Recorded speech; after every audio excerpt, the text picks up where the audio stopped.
I, like many neurodivergents, don't enjoy driving. It's a very stressful experience, and that's for a variety of reasons. The number one is the anxiety that pervades driving because it seems very high stakes. If you make a mistake, you could cause physical harm and also to the car and also to another human being. And then there could be other repercussions legally, right? So I'm a naturally anxious person, and many neurodivergents are. Entering into these high stakes situations where something could eventuate, a lot of us have a tendency to perseverate and catastrophize about the worst possible outcome, and we anticipate that something like that could happen.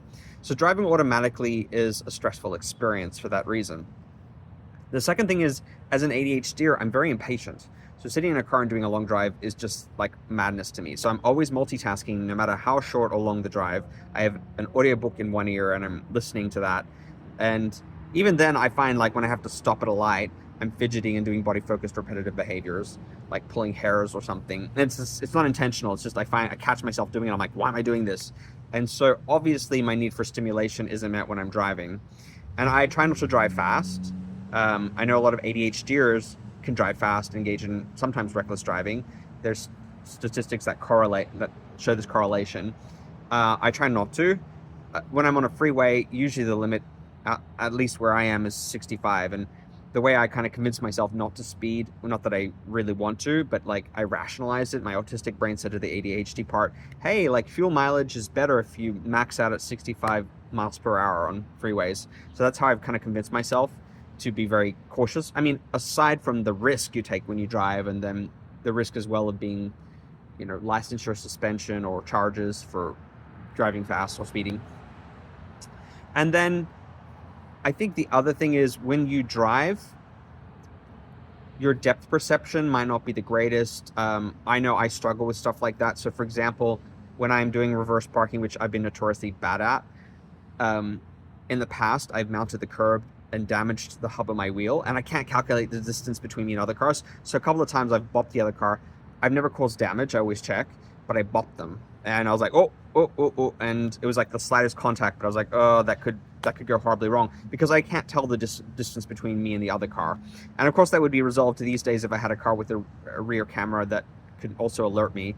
I don't have that. I drive a clunky car that I'm convinced I'm going to run into the ground because I'm not into buying a new car frequently. I'm like, I use it to the full length of its utility, and then when the wheels fall off, then I'll upgrade. And even then, I can't justify to myself getting all those bells and whistles. Maybe I can, given the damage I did to my current car with my bad reverse parking. So my depth perception isn't the greatest. I remember one time I was coming out. I was in twilight, or was close to twilight, and I was coming up to an intersection, and I braked, and actually, because I'd been kind of stingy, I hadn't replaced my brake pads, but then starting to show signs of wear. I didn't brake hard enough, and I also didn't perceive where the distance between me and the other car was, and so that kind of miscalculation meant I bopped them. Now, did it damage them? No, it like left a tiny little ding in their license plate. And of course, the person who catastrophizes has something catastrophic happen, which in this case was the people who were in the car. They were both fine. They both got out, like they were not hurt. The velocity at which I was moving and the force with which I was applied to the car, it wasn't anything substantial to have caused any damage. There was a tiny little ding from the nut in the front of my license plate on the back of theirs.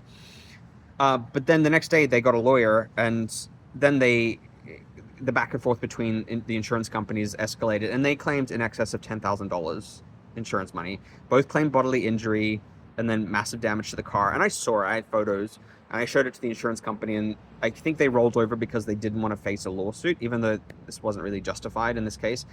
I mean, whether they were hurt or not, I was very doubtful about that, because it seemed like it was soft tissue damage. That's what they claimed, which is they couldn't. And I asked the insurance company, I'm like, can they even substantiate that? They can just go to a doctor, and say, oh, that hurts here, and then it's soft tissue damage. So it's neither here or there whether it was justified or not. But the point of the story is that yes, the worst possible thing could happened. I was sued, and somebody claimed harm and injury from this. I believe in hindsight that they're insurance fraudsters, but it doesn't matter. At the end of the day, the stress it caused me made me not want to drive, and it also bumped my insurance premiums up, which gave me financial anxiety because I was working part-time at that period, and I really didn't have the kind of money to spare for car insurance, but I lived in a city at that time, LA, where driving was a necessity. So that was stressful. And then it's easy, as well as a neurodivergent, I found to get quite confused. So yesterday I left an event and I drove around the corner, and where I live, there's one-way streets. And then, so you can pass one street, it's going this way, and then it'll be a double street, and then it'll pass the other way and the next street over. It's kind of confusing to me. I still am not very savvy with that kind of stuff. And I was trying to follow my map, my Google map, but it was kept telling me to like turn around, which didn't make sense because I couldn't see any signage saying to turn around. And next thing, I'm going down a one-way street. It was not busy at all. There wasn't any traffic coming. That's why I was also confused, because I didn't see any traffic. And I didn't see signage, or I missed it because of ADHD and inattentiveness. And I got to the corner, and then somebody was crossing the street and waved to me, like, go back. Next thing, cops pulled around the corner and saw me. And I had just left the building, like less than a minute or two ago. Just my luck, they happened to be there. And they pulled me over. And they were very friendly. To their credit, they're very friendly. And they let me off with a warning. But I was just like genuinely confused. I think the fact that I had an accent gave them the impression that I was a lot more oblivious than maybe I had the right to be, because I sounded Australian. They, I just kind of let them chalk it up to the fact that I was a foreigner and I was on American roads and I was a little bit bewildered. But to be fair, I really didn't see the signage, and the map. I thought the map was struggling to recalibrate, because sometimes it does that in metropolitan areas because buildings block the cellular signal. I should have listened to Google Maps. And yeah, they let me off with a warning, but I was just like, oh, I can't have that happen again. What if I'd actually run into somebody? And I've had instances like that where I missed the signage and not read something properly, or I blanked on something. Another time I was driving and I wasn't paying attention, of course, to Waze, and it had a speed limit. And to be honest, the way this area was zoned for speeding it was unfair, because you went from, it was a little strip of land right before you reach the freeway, and they had this, what seemed to me, a very arbitrary low speed limit.